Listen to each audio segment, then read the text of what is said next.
Hey everyone, welcome back to another Beast of the Mesozoic Tyrannosaur series Wave 3 review.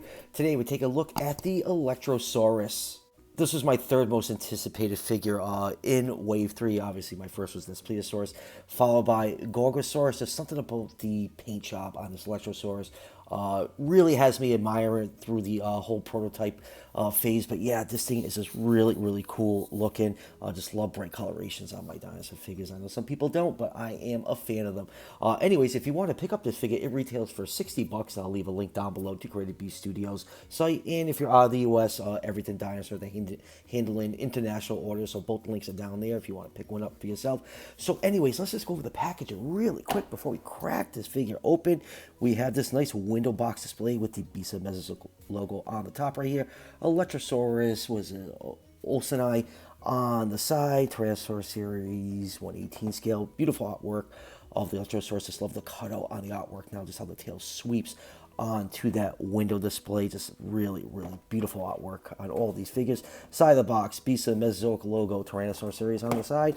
And the back of the box, we get a nice product shot of the Electrosaurus along with all the other figures in Wave 3, along with some information about this animal. So enough about the packaging. Let's crack this pretty looking figure open and take a closer look. And here's the Electrosaurus the packaging, and I have to say, another beautiful, stunning looking figure. I love the vibrant paint scheme on some of these figures. I know the vibrant colors aren't everyone's cup of tea, but me likey a lot. Now the color scheme, the inspiration is taken from real life animals, and this is based off a baby green tree python. That's why it has all that bright red coloration with those white spots highlighted in bright blue. The bright blue just looks absolutely stunning on this. Now I would love to see a color variant of the Electrosaurus with the yellow version of a green tree python baby. I think that'd be pretty cool. Maybe make it like a convention exclusive, or some kind of exclusive, just to get that color out there. I just absolutely love to see this in bright yellow. The $60 Tyrannosaurs are some of my favorite ones to play around with. Just the body type is just perfect. You can get a lot of good poses on it. They're very well balanced. They're not super heavy. As you can see, just a little peg on that base. You can pull off a one-legged pose pretty easily on it. Now, Electrosaurus is quite, the interesting choice. It is not known from a lot of materials. Basically known from a complete right leg. I would have rather see Alio Ramos in this spot, but it would probably have to be feathered, and Dave would have to do a whole different body type for it. But it is pretty cool that we have Electrosaurus figure. I think it's the only figure of this species of dinosaur ever made. So yeah, pretty cool figure. Really, really love it. It's just the coloration that really does it for me.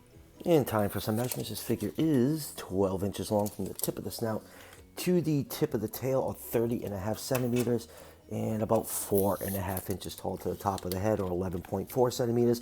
So Electrosaurus is between 16 to 20 feet long, or 5 to 6 meters. So I put this figure somewhere in the 116 to the 120 scale range.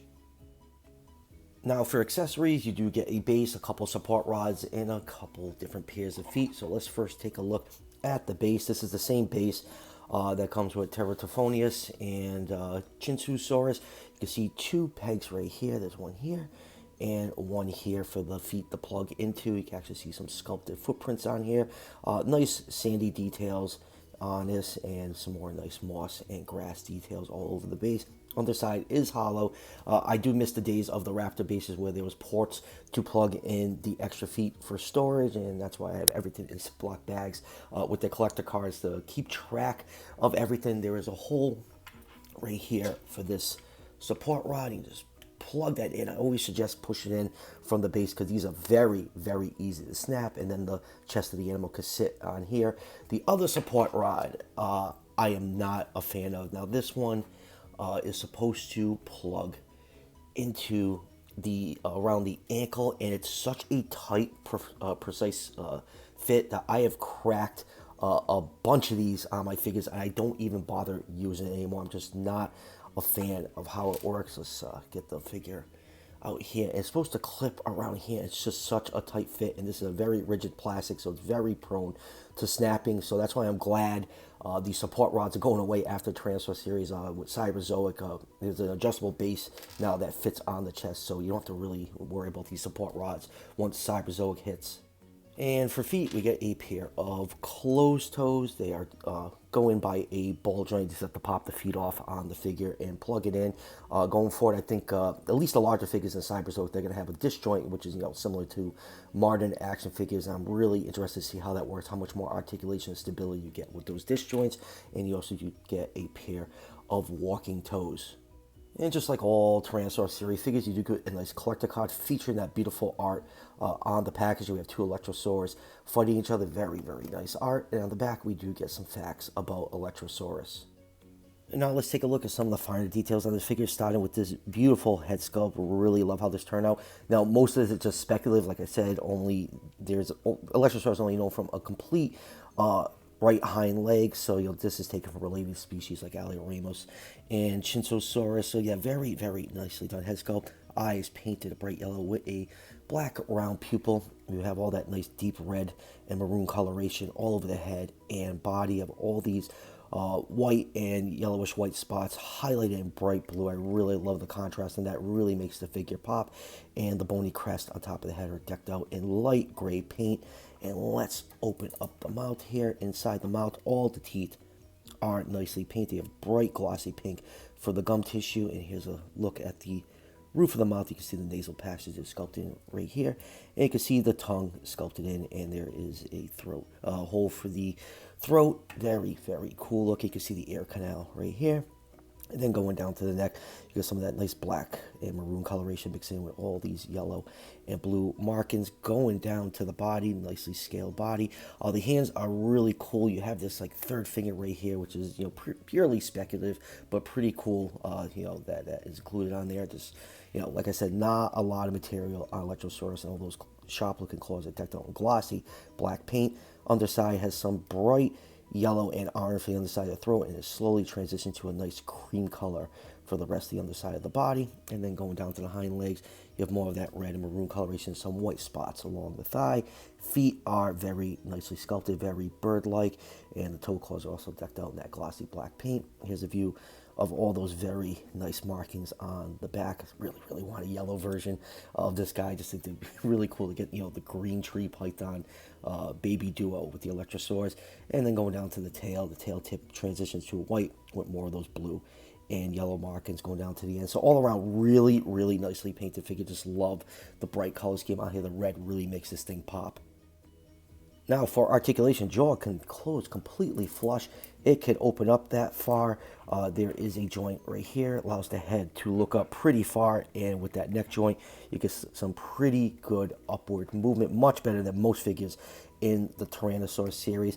For downward movement, that's about as far down as it can go. I kind of wish there was like a slit right here to allow for a little bit more downwards movement, but on that neck joint, that's about what you can get for downwards movement. And then for side-to-side movement, you get some really nice side-to-side movement on that. Here's a view from the top. You see how much range you can get on those two joints working in tandem.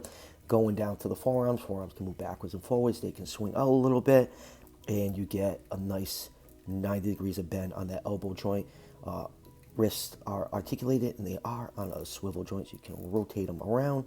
And then going down to the midpoint of the body, you do have a mid-torso cut. You can get some decent side-to-side movement on that, as well as some upwards and downwards movement on that. As I'm doing that, I just popped the tail off this poor figure, and now going down to the hind legs, you get some backwards and forwards movement on that thigh joint. For the knees, you get not too much bend at the knees. Like I said in the Albertosaurus review, I wish it was like not a cut here, like the thigh could collapse just to allow for more knee movement. I think it's one of the shortcomings of Beast of the Mesozoic, just the lack of knee articulation.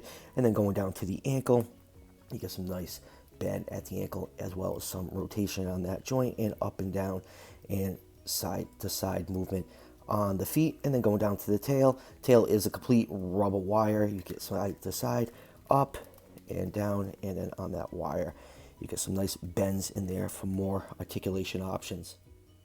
Moving on with comparisons, here it is with the Hammond Collection Robert Muldoon 3 3/4 figures are 1/18 scale, so they work perfectly with Beast of the Mesozoic.